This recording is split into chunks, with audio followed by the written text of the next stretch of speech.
We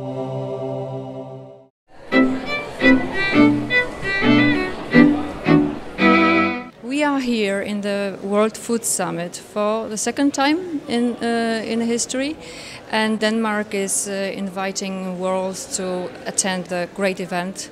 It's a great honor to participate in this event and hear that everybody is so much attentive and caring. What would be the advice of Danish government to other governments in other countries? What could be done between scientific environments and the business environments to work for the better food, safer food? Well, in Denmark we have had a long and historic tradition with close cooperation between authorities, universities and businesses. Mm-hmm. We make platforms where we get advice, where we have conferences like this, mm-hmm. and there's also people from the academia here to give insights. We have had a very strong tradition in our agricultural sector with research at the university level that is spread through regional agricultural-based knowledge centers to the individual farmer. Mm-hmm. So everyone has a tradition here to tap into. And we also have a setup where universities advise government. Mm-hmm. So we pay for independent advice. It is in contract for 4 or 5 years, and the universities, they compete on the contract. It could be veterinary security, it could be advice on how we control water issues and so forth. So annually, my ministry, we use 100 million euros on scientific advice, for instance, on veterinary security. Which is independent data.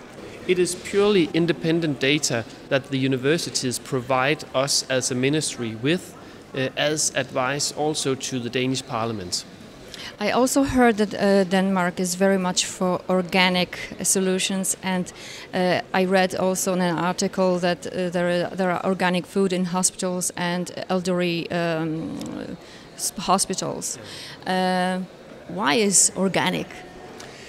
Well, we are a country where around 68% of the land is cultivated for agriculture. Mm-hmm. And of course, we have for many years had a very strong fruit production, more industrialized.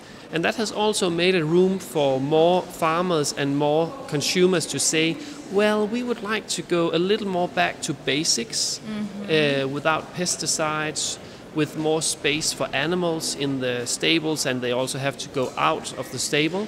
So there has been a trend for that in Denmark, and today we are the country in the world where we have the highest amount of organic consumption at the domestic plan in our supermarkets. So this has been a strong trend, and we support it from the Danish government side. This year we have paid the biggest amount in more than 20 years to farmers that wants to go from conventional to organic production.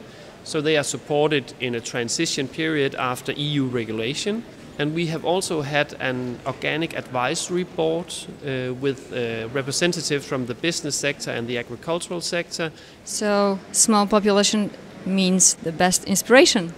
Yes, in many ways. And of course, we are a country that also do a lot of regulation in close cooperation with both the agricultural sector, the business sector and the universities. So it gives a model that is both agile, knowledge-based and orientated towards how we produce. So we also have a business in this, because a business is necessary to push the agenda. Exactly. Thank you very much. That's a great answer. Thank you. Thank you very much. Thank you.